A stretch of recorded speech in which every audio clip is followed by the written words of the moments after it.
മന്ത്രി ഗണേഷ് കുമാറിന്റെ അവിഹിത വാർത്തയാണ് ഇപ്പോൾ ഏറ്റവും കൂടുതൽ ചർച്ചയായി മാറിയിരിക്കുന്നത്. ഈ കാര്യം വെളിപ്പെടുത്തിക്കൊണ്ട് രംഗത്ത് വന്നിരിക്കുന്നതാവട്ടെ ഗണേഷ് കുമാറിന്റെ ഭാര്യയായ ബിന്ദു മേനോൻ തന്നെയാണ്. ഗണേഷ് കുമാറിനെ കാണാൻ പാടില്ലാത്ത സാഹചര്യത്തിൽ മറ്റൊരു സ്ത്രീയുമായി കണ്ടെന്നും അതിന്റെയൊക്കെ തെളിവുകൾ തന്റെ മൊബൈൽ ഫോണിൽ ഉണ്ട് എന്നാണ് ഇപ്പോൾ ഭാര്യ പറയുന്നത്. കാരണം ഈ ഒരു കാര്യത്തെക്കുറിച്ച് ഗണേഷ് കുമാറോട് മാധ്യമങ്ങൾ ചോദിച്ചപ്പോൾ അവർക്ക് ഭ്രാന്താണ് എന്ന തരത്തിലാണ് ഗണേഷ് കുമാറിന്റെ മറുപടി.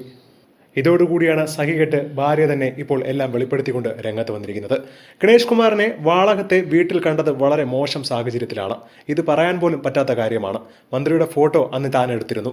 ആ ഫോട്ടോകളെല്ലാം തന്നെ ഇപ്പോഴും കയ്യിലുണ്ട്. ഈ ഫോട്ടോയൊക്കെ എടുത്തതിനു ശേഷം പുറത്തേക്ക് കടക്കാൻ ശ്രമിച്ചപ്പോൾ മന്ത്രിയുടെ സ്റ്റാഫ് എന്നെ വന്ന് തടയുകയായിരുന്നു. ഫോൺ പിടിച്ചു വാങ്ങാനും ശ്രമമുണ്ടായി. വീടിന് പുറത്തേക്ക് കടക്കാൻ ശ്രമിക്കാതെ വാതിലടച്ചു. പോലീസിനെ വിളിച്ചതിന് പിന്നാലെ ആ സ്ത്രീയെ കാറിൽ കയറ്റി വിടുകയായിരുന്നു. സ്ത്രീ പോയതിന് പിന്നാലെ ഗണേഷ് കുമാറും മുറിയിൽ കയറി വാതിലടയ്ക്കുകയും ചെയ്തു. തങ്ങളുടെ വിവാഹബന്ധത്തിൽ വർഷങ്ങളായി പ്രശ്നം നിലനിൽക്കുകയാണ്.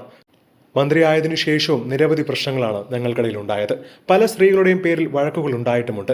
തനിക്ക് സംശയരോഗമാണെന്ന് പറഞ്ഞ് കുറ്റപ്പെടുത്തുകയാണ് അന്നൊക്കെ ചെയ്തത്. മന്ത്രിക്ക് പലരുമായി ബന്ധമുണ്ടെന്ന് അറിയാമായിരുന്നു. ശനിയാഴ്ച ഞാൻ ആരോടും പറയാതെ വാളകത്തെ വീട്ടിൽ പോയി വാതിൽ തുറക്കുകയായിരുന്നു.